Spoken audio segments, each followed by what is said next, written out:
Back in 1971, only 38 comic books were valued at $100 or more.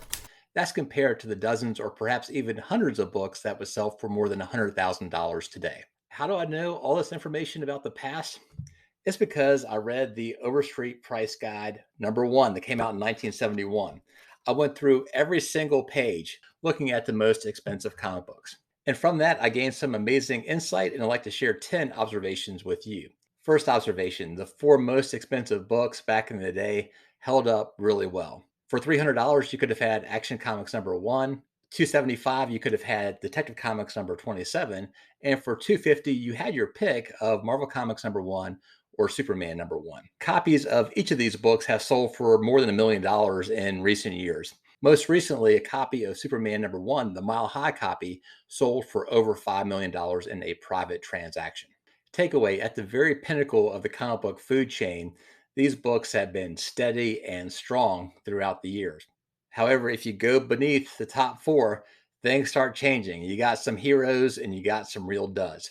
But first, let's talk about comic book grading and pricing, which was very different back in the day. With respect to grading, Overstreet only showed three grades: good, fine, and mint. That's in contrast to today's Overstreet guides, which list six grades. Further, many of you all are familiar with CGC, CBCS, PGX, these grading companies, and the scale they use has more than 24 different grading increments: 0.5, 1.0, 1.5, 1.8, all the way to 9.8, 9.9, and 10. Something else that was shocking to me was the distribution of price across grades. The original guide listed Action 1 as a good at $200, 250 as a fine, and 300 as a mint. In other words, the prices were compressed across the different grades. Now compare that today, where the difference between a good and, say, a near mint copy can be tenfold, 50-fold, or even 100-fold. So if you were there back in the day and you had your choice between a copy in good condition of, say, Action 1 and one that was in super nice condition, that extra $100 would have been the best investment you ever made. I was thinking whether we were going to see as many changes in the next 50 years, so say out to 2070, as we have in the last 50 when it comes to pricing and grading. I have to think that the answer is going to be no to that, because back in 1971, that was toward the very beginning of comic collecting as a hobby. So they had so much to figure out in terms of structure. And in the following decades, since 1971, a lot of the big decisions I think have been made.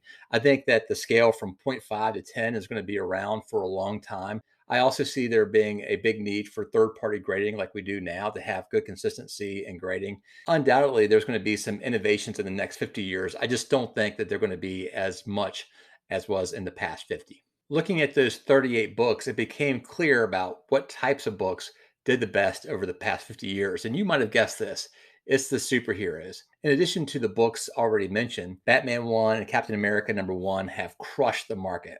Wiz 1, Flash 1, More Fun #52 have also done really well, although not quite to the extent as the other books. #4 surprised me, and I was looking to see what was the hottest run of books in a particular title. Far and away, it was Marvel Comics #1 and Marvel Mystery 2 through 10.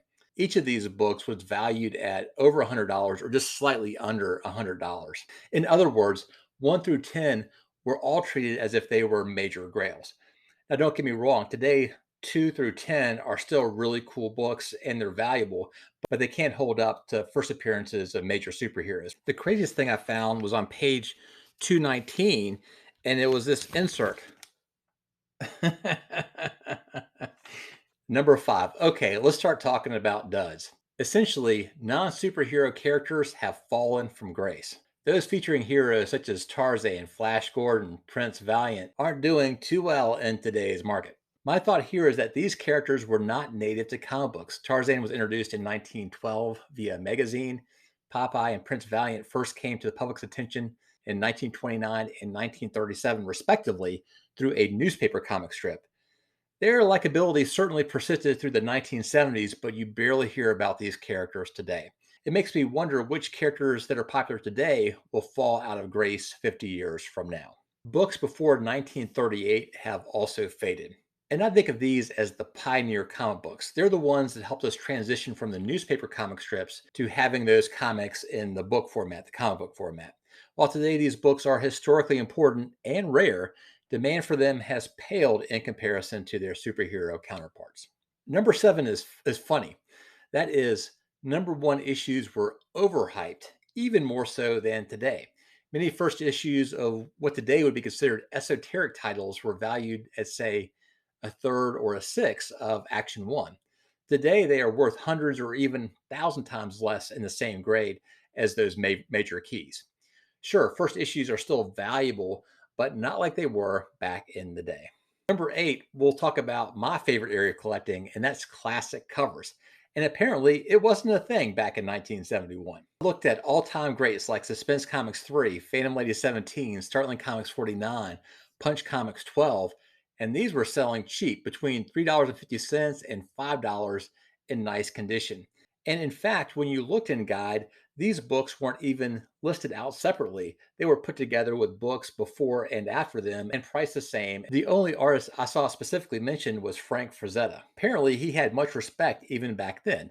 Not a bad choice considering some of his art now sells for millions of dollars. A lot of folks who watch this channel really like Wonder Woman, so I decided to give Wonder Woman a peek and found out that she wasn't given too much love. In fact, All Star Comics number 8, the first appearance of Wonder Woman, wasn't valued more than the books directly before or directly after it.